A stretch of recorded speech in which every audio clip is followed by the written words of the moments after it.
Hello, and thank you so much for taking the time out to listen. Today, I title this message, The Self-Righteous Worldly.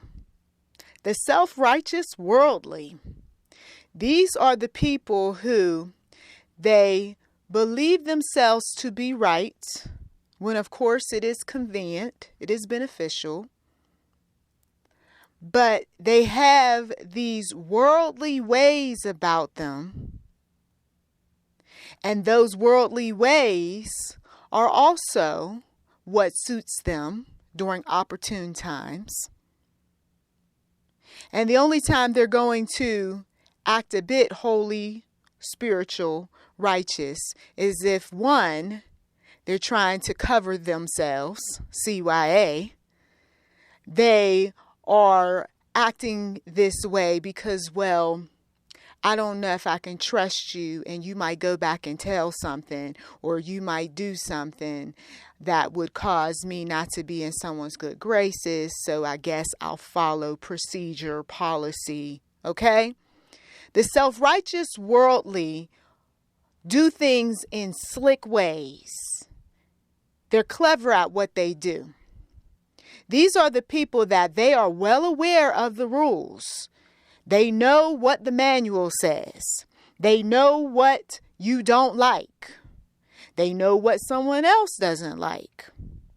And so they will formulate a speech that sounds just like a self-righteous egoist who's looking out for his or herself. So all before the rule breaker, for instance, the rule breaker suddenly wants to implement rules because corporate bosses, investors, what have you, are showing up. Oh, no. I'm sorry, you're mistaken.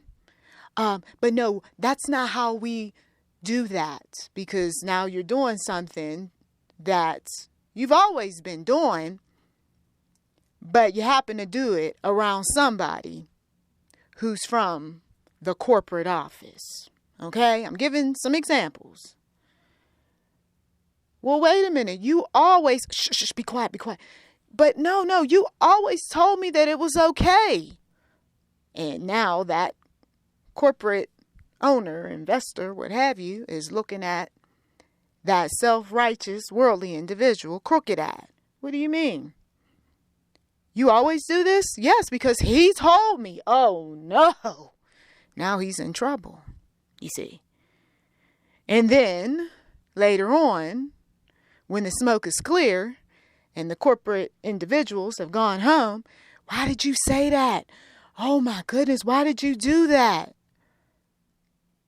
Well, I mean, you never took on that type of attitude with me before.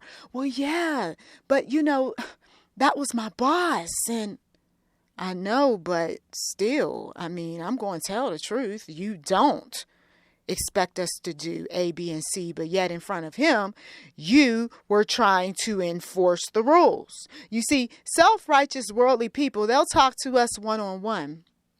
They'll allude to some things. They'll even show off a bit one-on-one. But then they take on a different face when they're out in the public or around people who can make or break them, or people who don't particularly like you or your kind. And this is what frustrates some of us. Oh, so you got two faces. Well, I know what to do with people who have two faces. I know how to distance myself from them. I know how to not call them. I know how to just go on about my business. People who have two faces are also opportunists. The self-righteous worldly will do the types of things that are about benefiting them and only them. And if it means talking negative about you, then that's what they're going to do. Why would they do that? Because if you expose them in any kind of way, like in my example, then they are going to figure out a way to pay you back. I've said this in other audio when I talked about the narcissist. They will find a way to exact revenge. So that means, let me see, what is in my arsenal of tools to pay this person back for exposing me when corporate showed up? Well, I can write them up the next time they do something wrong. I can talk about them behind their back and say, well, this is what he or she said to me about you or about the group. I can dig up some things that even though those issues were already addressed, but I can make them appear as if they are recent events. I can go and talk to their buddies and tell them some undesirable things about that person who decided to expose me. You see, this is what these negative, dark, insidious, disrespectful types of individuals do. All the while, though, appearing to be righteous. That's the key. That's the key in how they operate and get away with what they do. They appear to be righteous. She gives donations. She's a part of the ministry. He